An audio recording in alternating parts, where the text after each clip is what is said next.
Okay, so this is going to be Unit 3, Lesson 2. So we're going to be finding the side length and right angle triangles.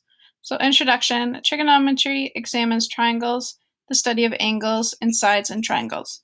In this lesson, we will be looking at finding lengths of right angled triangles. So remember, a right angle is 90 degrees, and we can represent it with a little box.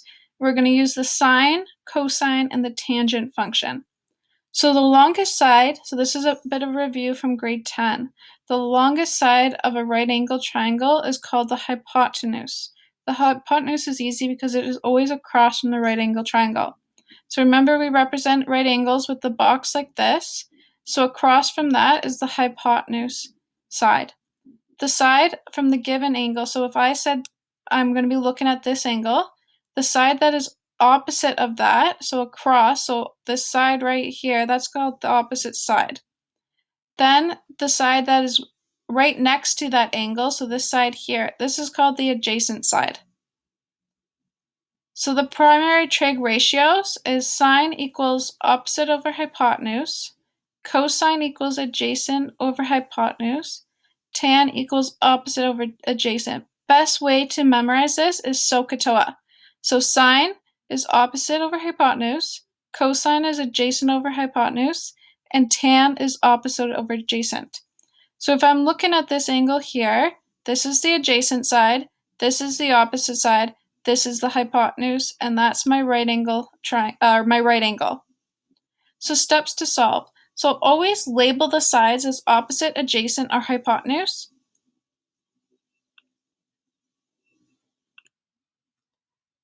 So decide on which primary trig ratio to use. So either using SOH, CAH, or TOA, so sine, cosine, or tan. Then we're going to solve for the unknown using the trig ratio. So you're going to have this sheet here with all this first page, and then you are to fill in this assignment part at the bottom. So let's go over a couple examples to help you out with filling in the assignment. So finding side lengths, example 1. So I've got this right angle triangle and we're going to solve for x. So I'm going to first of all look at that angle and I'm going to label the sides. This side here is the opposite side and this is my hypotenuse.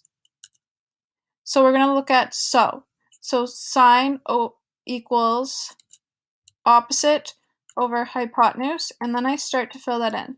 So I know that the angle is sine 60, and that's equal to opposite, so x over hypotenuse, which is 19. I'm going to actually put my sine over imaginary number of 1. You can do this because 1 usually in math is imaginary, so there's technically is over 1, but I'm going to show this here to help out with the cross multiplying.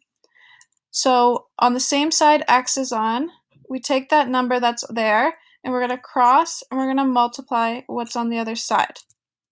And then we divide by the leftover number. So I've got 19 times sine 60, so if you type sine 60 into a calculator, or the scientific calculator I gave you a link to, you're going to multiply that by 19. You will get 16.45 centimeters. So this x here is 16.45 centimeters long. Example 2, we're going to solve for x again. So I'm looking at this angle, let's label the sides. So this side here is the opposite side from the angle, and this side is the adjacent. So I'm going to look at TOA, because that is tan equals opposite over adjacent. So my tan, we put the angle in, so tan 42 degrees equals 16 over x. Again, I'm going to put my tan over imaginary 1 so I can do my cross multiply. So the number that's on the side of where the x is, I'm going to cross it over to the other side, multiply those two together, and divide by the number that we haven't touched yet. So 16 times 1 is 16, divided by tan 42. So when you type that in your calculator, you're going to go 16 divided by tan 42. You'll get 17.77, and that should have the unit centimeters. Okay, example 3.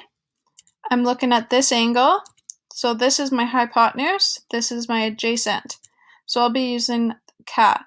Cosine equals adjacent over hypotenuse. So we'll put the angle in for cosine. So cosine 55 equals 13 over x.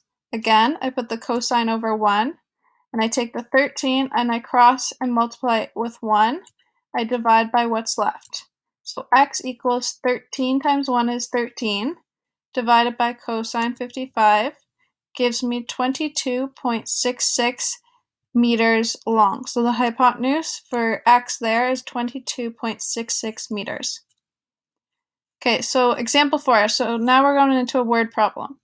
A tree casts a 26-meter shadow along the ground as shown below. If the angle of elevation of the sun is 42 degrees, how tall is the tree? So we know that the shadow is 26 meters long. So this length here is 26 meters. Okay, the height of the tree, since we're trying to figure that out, we're going to give it a variable of x.